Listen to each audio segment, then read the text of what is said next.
All right, so you guys wanted to get a little devilish and strategic, and I think we're going to do just that today. I think so. We are diving into Outwitting the Devil by Napoleon Hill. Yes. Not exactly your average self-help book. Right. It's almost as if Hill sat down with the devil himself Yeah. and got him to kind of spill the beans on how he, messes with our minds, our habits, all that. Yeah, it is a unique approach, isn't it? And given that Hill, spent decades studying success, Right. even being mentored by Andrew Carnegie, I think there's a real depth to these interviews that goes beyond just the sensationalism. Exactly. So let's jump right into the devil's playbook. Okay. His biggest weapon, apparently, something we all struggle with, is fear. Right. Hill's devil outlines 6 core fears that he uses: poverty, criticism, ill health, lost love, old age, and death. Okay. He sees them as chains binding us and keeping us from reaching our potential. Okay, those are pretty universal. I think everyone listening has felt at least one of those fears pretty intensely at some point. Right. But how does the devil actually use those fears? Is it just to make us miserable? Or is there something more strategic going on? That's a great question, and that's what I think makes the book so insightful. I mean, Hill's devil isn't some, cartoon villain just trying to scare us. Right. This is a mad manipulator. He understands human psychology. He uses these fears to make us doubt ourselves, make us second-guess our decisions, and ultimately to give up on our dreams. So it's not the fear itself, but the inaction that gives him the power. Precisely. He wants to keep us paralyzed. Right. Stuck in that cycle of worry and indecision.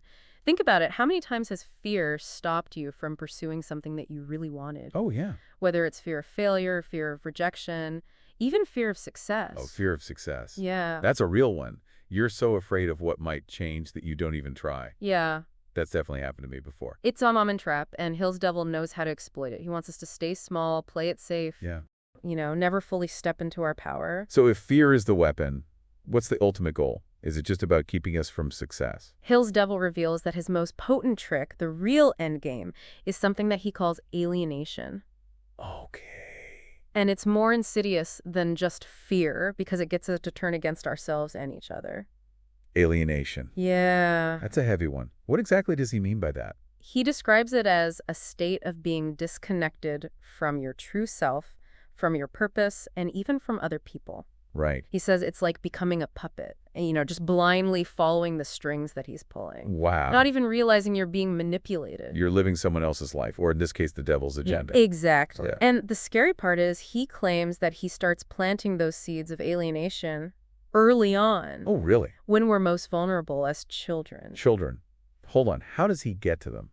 He claims to use well-meaning authority figures in our lives, parents, teachers, even religious leaders. Right. To subtly instill fear and discourage independent thinking. It's not always intentional. Right. But the effect is the same. We learn to conform, follow the rules, and suppress those unique thoughts and desires.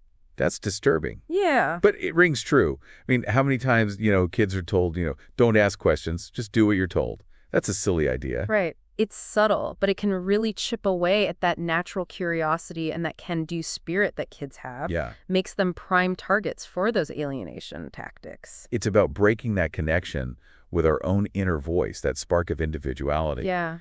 And he uses the people we trust the most to do it.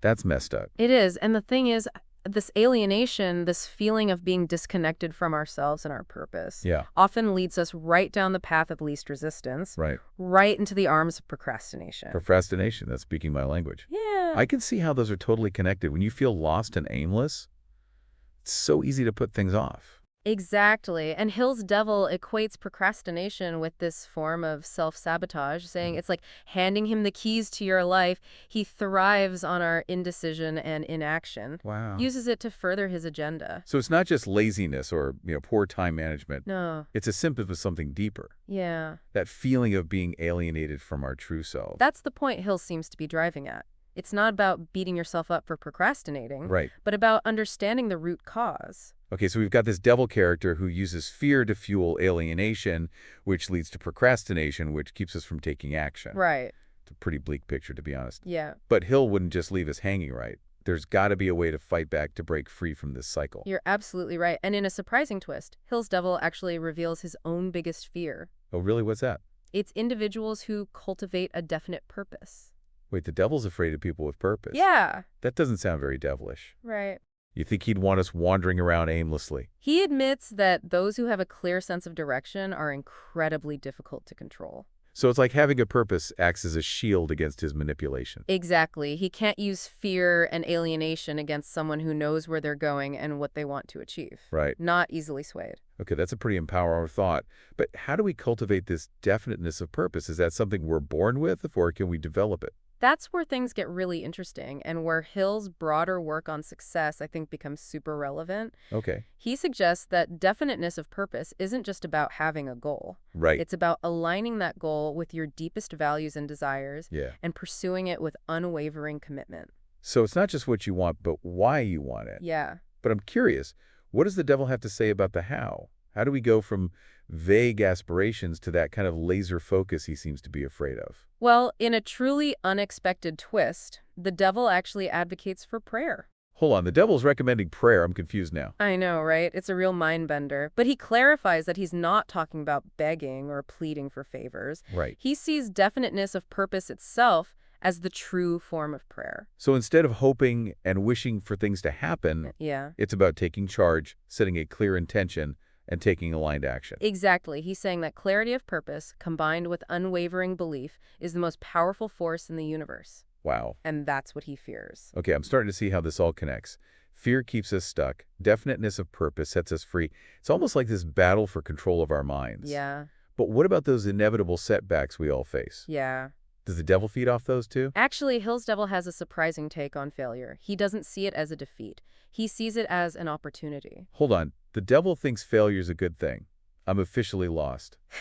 I know it sounds counterintuitive, but he explains that failure is often a necessary step in the process of growth and self-discovery. So it's not about avoiding failure, No. but about using it to learn and grow. Exactly. He describes failure as nature's way of breaking these negative patterns, Okay. forcing us to reevaluate our path, and ultimately leading us to a more fulfilling destination. Okay, that's a perspective I hadn't considered before.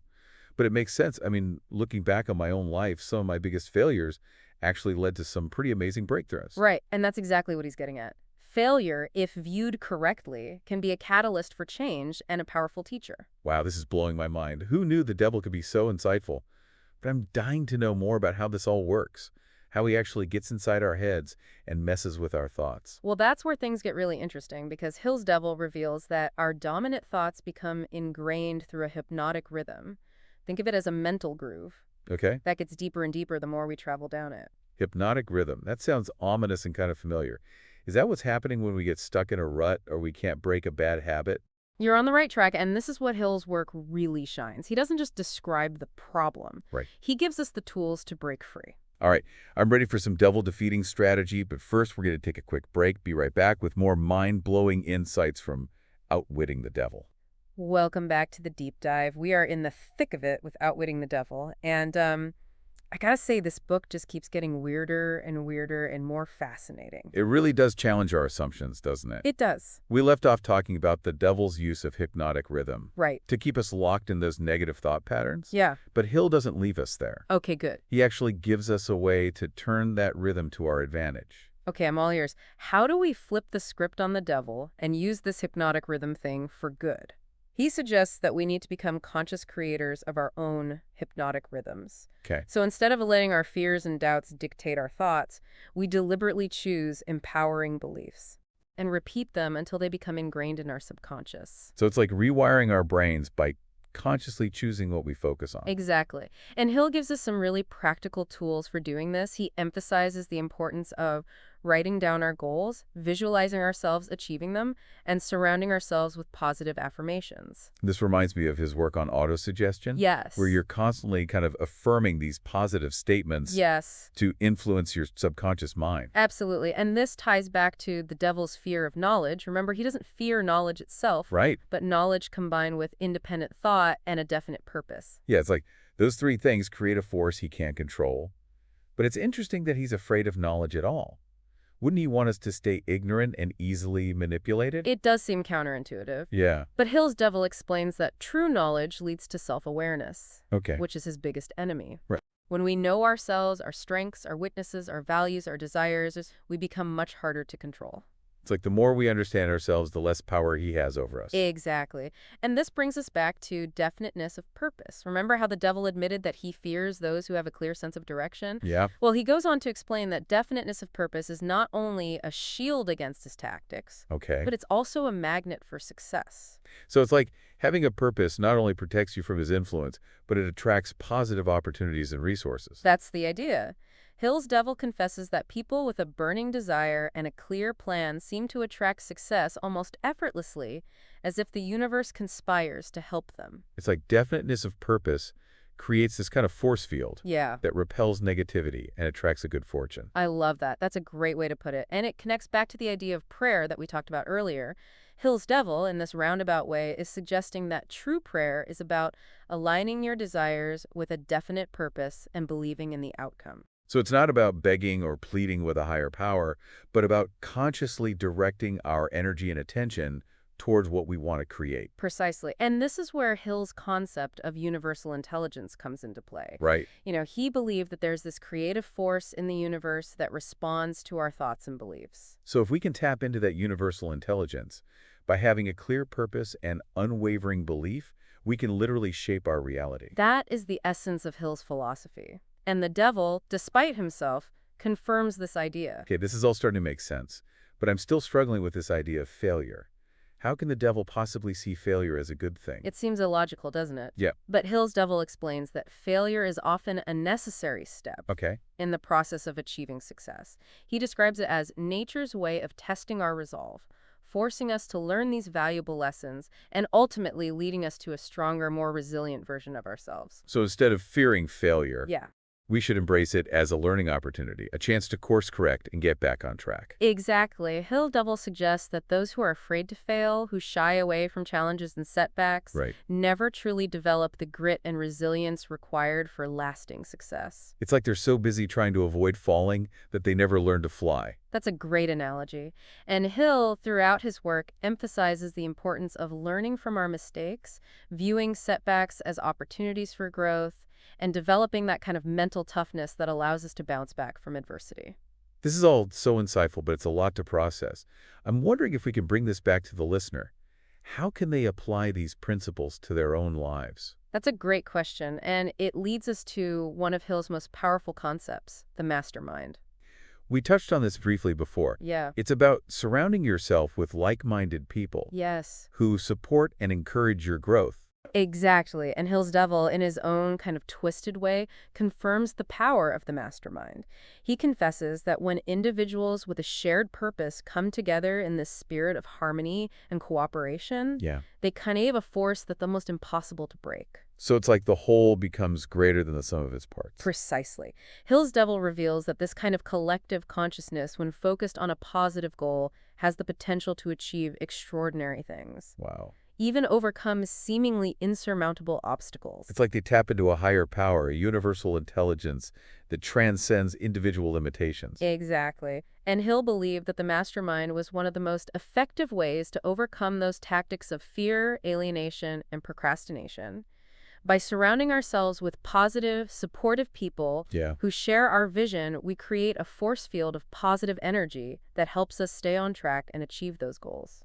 This is all so empowering. I'm starting to see how these seemingly disparate concepts all weave together into this powerful strategy for living a more fulfilling and purposeful life. And that's the genius of Napoleon Hill. He takes these complex ideas, Yeah. makes them accessible, and gives us these practical tools that we can use Right. to overcome our inner demons and achieve our full potential. I feel like we've just scratched the surface of this book. There's so much more to explore. We'll be back in part 3 with those final revelations from Hill's extraordinary encounter with the devil. Stay tuned. We're back for the final part of our deep dive into outwitting the devil, and I'm ready to connect all the dots. We've heard about fear, alienation, hypnotic rhythm, definiteness of purpose, but there's like this bigger picture emerging here. You're right on track. This is where Hill really brings it all together. He takes us beyond these individual strategies and kind of reveals this ultimate weapon against the devil, and it's not what you'd expect. Okay, I'm intrigued. What is it? Some ancient incantation. It's simpler and more profound than that. Hill's Devil admits that his greatest fear is the power of a collective, unified mind. So it's not about individual strength, but about people coming together with a shared purpose. Exactly. He describes it as a force that's almost impossible to break. Think about it like this.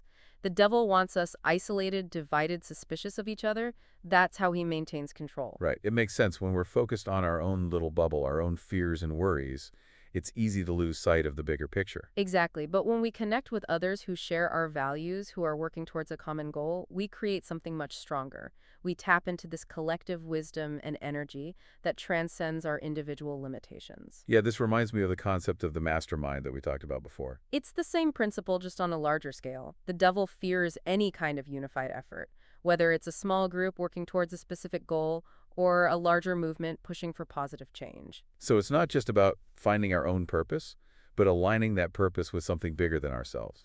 That's the key. When we connect our individual desires with this collective vision, we create an unstoppable force. It's like we're plugging into this power source that amplifies our efforts and helps us achieve things that we could never do alone. I mean, think about all the great movements throughout history. The civil rights movement, the women's suffrage movement, the environmental movement. They all started with individuals who had this shared vision and then joined forces to make it a reality. Exactly. And those movements succeeded because they tapped into that collective power that the devil fears so much. They understood that when people come together with a shared purpose, they can literally change the world. So what you're saying is that the ultimate antidote to the devil's influence isn't some magic formula, but the simple act of connecting with others and working together. That's the beautiful irony of it all. The devil, in his desperate attempt to control us, reveals the very thing that can defeat him. Our collective power, fueled by a shared purpose and love, is the greatest force in the universe. It's like he's accidentally handed us the keys to the kingdom. Exactly, and it's up to us to use those keys wisely. Hill's message is clear. We have the power to choose fear and alienation, or we can choose love and connection. You know, this has been such an incredible journey, and I'm honestly feeling a little bit overwhelmed with all this newfound knowledge. I know what you mean. It is a lot to digest, but here's the good news. You don't have to do it all at once. The key is to take one step at a time. So where do we even start? What's one concrete action our listeners can take today to start outwitting the devil in their own lives? I think the most important thing is to become aware of the devil's tactics. Now that you know how he operates, you can start to recognize those patterns of fear, alienation, and procrastination in your own life. Yeah, awareness is the first step to breaking free. From there, focus on cultivating your definiteness of purpose. What are you passionate about? What do you want to create in the world? Once you have a clear vision, start taking those small steps towards it. And don't be afraid to fail. And don't forget to connect with others. Find your tribe, your mastermind group, the people who support and inspire you to be your best self. Absolutely. Remember, the devil wants us isolated and divided. So one of the most powerful things you can do is reach out and connect with others. Build relationships, collaborate on projects, and work together to create a world that's aligned with your values. This deep dive has truly been a revelation.